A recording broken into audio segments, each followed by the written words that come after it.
bienvenue sur le vlog OC.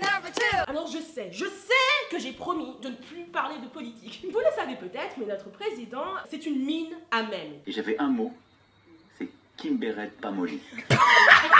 Mais ce qu'on a découvert d'après un article du Monde dernièrement, c'est que c'est le héros de fanfiction érotique.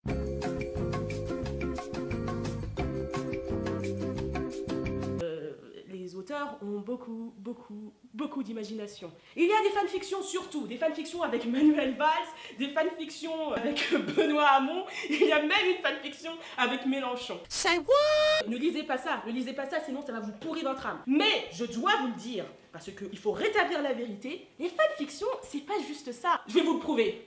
Générique.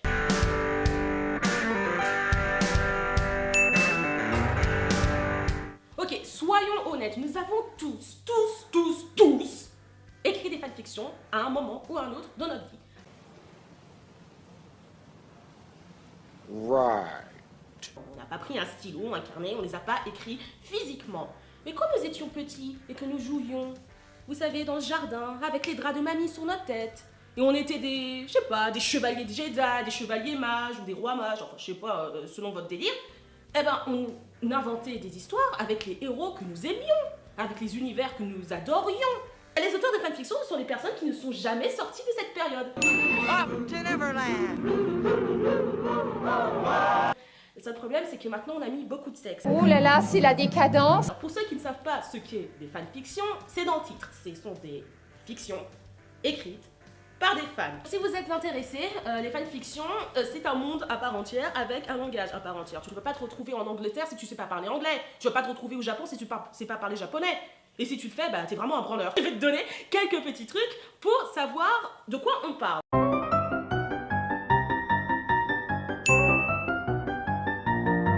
Oui, si t'es nul en anglais, je peux rien pour toi. Mais l'anglais, c'est la langue internationale et tous les auteurs de fanfiction utilisent cette langue en premier.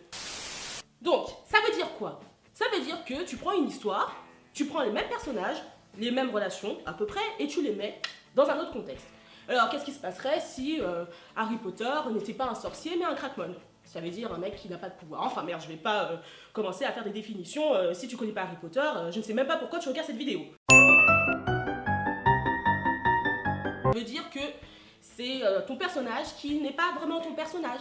C'est-à-dire que c'est Harry Potter. Oui, je suis désolée, je vais utiliser cet exemple plein de fois, parce que Harry Potter, c'est quand même le plus gros fandom du monde, et c'est là où il y a le plus de fanfiction.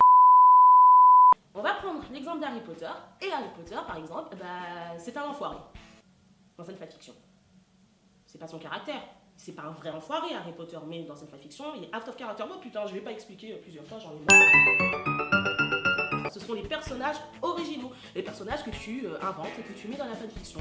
Par exemple, cette fille mystérieuse qui arrive d'un village lointain, très lointain, et qui utilise une magie que personne n'a vue avant et qui tombe follement amoureuse de Ron Weasley. Bon, c'est très rare que ça soit de Ron Weasley, mais tu vois le principe. Un personnage qu'on invente et qu'on met dans notre fanfiction. Il se passe des trucs. Écoutez, on n'est pas des enfants de cœur. Hein. Dark, le mot dark qui veut dire ténèbres. Fic qui veut dire fiction. Dark, il y a un personnage majeur qui meurt. Et généralement, c'est le personnage qu'on déteste le plus qu'on fait crever. Voilà. Ce sont les fanfictions qui ne se prennent pas du tout au sérieux. Crack comme j'ai craqué. Et si Emmanuel Macron, Jean-Luc Mélenchon partaient en croisière dans les Barbades. C'est une crackfic. Oui, ça veut dire citron en anglais, mais ça veut pas dire citron, vraiment. Ça veut dire que c'est très cru. Je vais pas vous en dire un exemple comme ça, j'ai pas envie que YouTube fasse une réclamation, quoi. Non, j'ai pas envie. Donc... On va pas se mentir, les fanfictions, ça parle surtout de relations amoureuses, quoi. Les ships. Ship, ça vient du mot relationship. Et ça vient aussi du mot bateau, parce qu'un bateau, c'est un ship.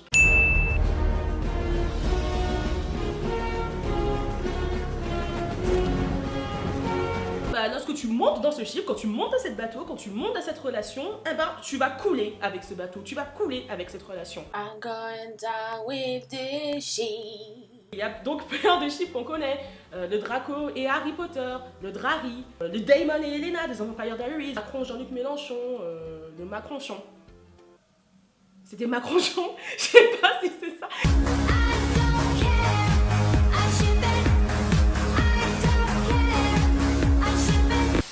Donc oui, les fanfictions, il y a plein de choses. Je vous ai dit, il y a plein de variétés. Il y a des trucs très dark comme des trucs hyper drôles et absurdes.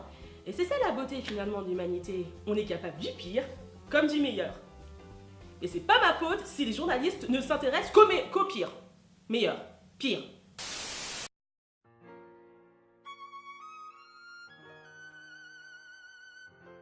Alors, Trudeau et Macron, une passion sans frontières. Ils sont dit... Oh non, j'y arrive pas. 9 mai 2017, 2 jours après le second tour, Macron sentait un sentiment léger dans son cœur. La joie, peut-être due à sa victoire récente, mais certainement due à sa visite. Il attendait depuis des semaines cette visite. Elle était censée se faire en toute discrétion, à l'abri des regards des paparazzis. Il attendait, lui, officiellement son homologue outre-Atlantique, à qui on l'avait maintes fois comparé, officieusement l'homme qui déchaînait toutes les passions en lui. Cet homme, c'était Justin Trudeau, le Premier ministre canadien. Il lui avait envoyé un message d'encouragement via Twitter pour sa victoire, mais Macron n'était pas dupe. Sachant bien lire entre les lignes, il savait qu'il faisait allusion à leur rencontre secrète imminente. Au soir de leur rencontre, il s'était débarrassé de Brigitte et de sa garde rapprochée, prétextant qu'il avait besoin de se ressourcer seul au Touquet. Après plusieurs heures éprouvantes de vol, une joie inouïe naquit en lui. Ils se saluèrent et sortirent dehors afin de prendre la voiture direction le Touquet. Putain, vous savez...